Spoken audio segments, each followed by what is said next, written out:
À compter du 1er octobre 2023, les projets précédemment menés par l'organisation américaine Metabiota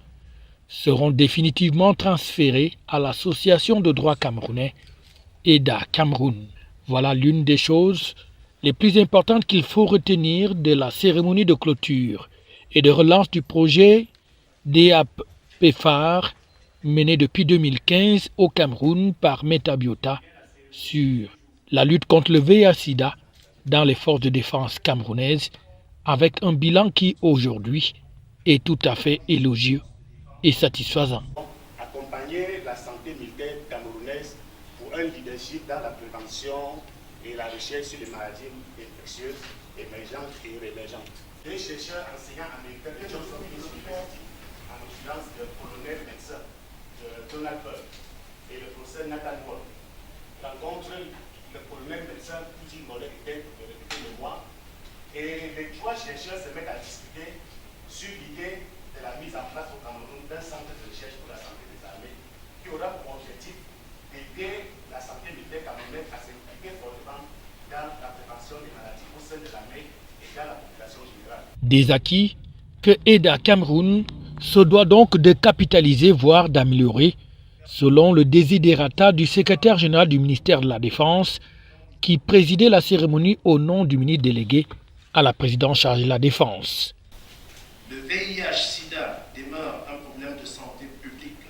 dans notre pays en général et dans les forces de défense en particulier. Il fait donc l'objet de toute l'attention du haut commandement militaire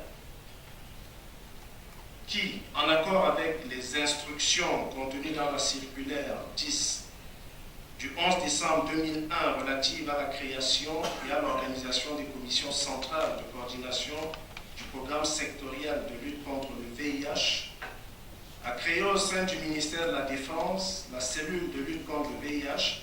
rattachée à la direction de la santé militaire. Cette cellule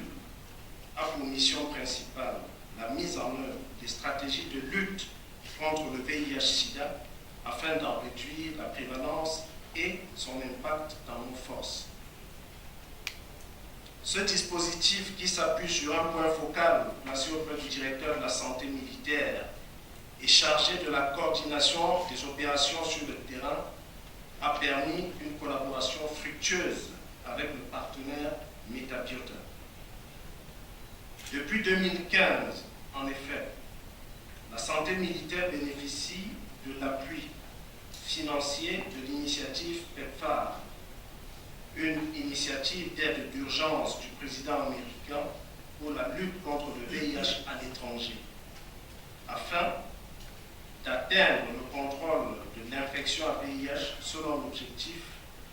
95-95-95, comme cela. Le projet DAP-PEFAR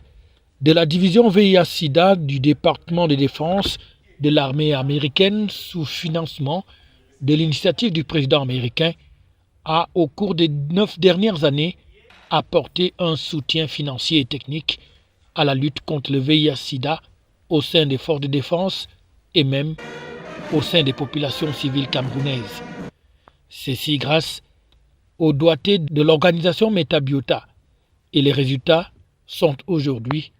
élogieux.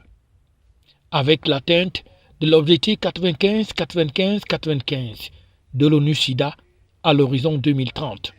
et au 30 juillet 2023, grâce à ce partenariat avec le gouvernement américain, 212 000 personnes ont donc été testées, dont plus de 30 000 relevant des forces de défense camerounaises. 13 390 ont été diagnostiquées au VIH-Sida, 11 416 mis sous antirétroviraux pour un taux de 85%. 6 885 ont une charge virale supprimée, soit un taux de suppression de 94,6%. Le programme, qui cible les forces de défense et les populations civiles, couvre à ce jour 37 formations sanitaires militaires sur l'ensemble des 10 secteurs de santé militaire, dont le plateau technique, le renforcement des capacités techniques et managériales ont été ainsi améliorés grâce à ce programme.